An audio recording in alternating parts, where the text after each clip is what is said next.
La incineración es la técnica actualmente más cara, más contaminante, más perjudicial para la salud y que genera menos empleo. Además, existen alternativas mucho más sostenibles que permiten recuperar prácticamente todos los materiales que estamos tirando y que únicamente quedara aproximadamente, y sin implantar políticas de reducción y de hacer que los residuos que están en el mercado se puedan dar una segunda vida, pues quedaría apenas un 15% de lo que se llama rechazo que tendría que ir ahora mismo a un vertedero de inertes, que nada tendría que ver ese vertedero con los actuales vertederos que tenemos, como el de Serín, por ejemplo, o con los vertederos que resultan de las incineradoras, porque hay que recordar que una incineradora necesita un vertedero de tóxicos y de peligrosos, porque buena parte de lo que quema, entre el 23 y el 30%, se transforma en cenizas y en escorias tóxicas. Eso quiere decir que pasamos de tener un residuo domiciliario, como son nuestras basuras de en casa, al quemarlas, al transformarlas entre un 23 y un 30%, en residuos que hay que gestionar pues en vertederos de seguridad, porque son altamente tóxicos y pueden afectar muy negativamente al entorno donde se tengan que acumular. Existen múltiples estudios, no solo de Greenpeace ha hecho varios y ha demostrado que las incineradoras son la peor de las opciones por su toxicidad y por su encarecimiento, e incluso porque son malas para el medio ambiente. Os recuerdo que cada kilovatio hora generado quemando basura se genera mucho más CO2 que una planta de carbón por kilovatio hora también generado quemando carbón, con lo cual, fijaros, ya no solo es mala para el medio ambiente porque se están quemando recursos naturales y porque se están emitiendo sustancias tóxicas, sino también porque está emitiendo grandes cantidades de CO2 que de otra manera se podrían estar recuperando precisamente pues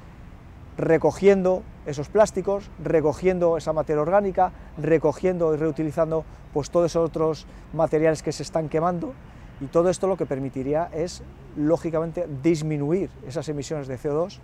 recuperar materiales, emitir mucho menos elementos tóxicos y, sobre todo, generar mucho más riqueza que quemar en un simple horno de basuras. Las incineradoras, lógicamente, tienen muchísimo impacto en los alrededores, pero también más allá, porque, como os digo, las chimeneas emiten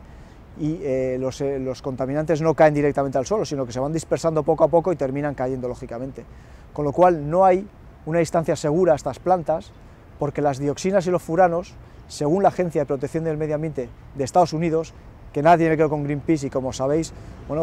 hacen estudios independientes y muy serios, dicen que no existen niveles seguros, ningún nivel es seguro de exposición a las dioxinas y los furanos, con lo cual lo mejor sería, según esta agencia americana, que no existieran o que no se emitieran. Y estos elementos son ahora mismo los elementos más tóxicos que está generando el hombre de forma artificial,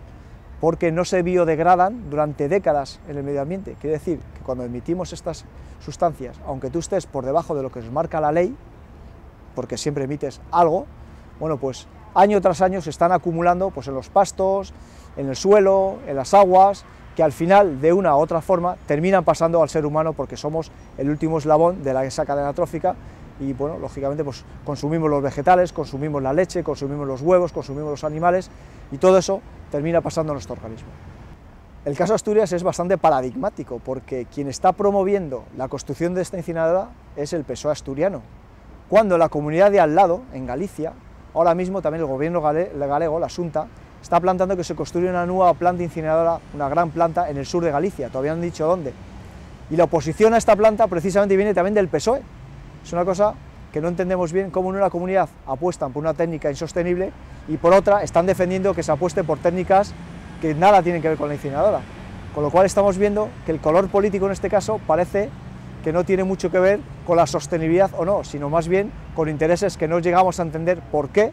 en un lugar se está apoyando y en otro no se está apoyando, seguramente porque en unos está en el gobierno y en otros no se está.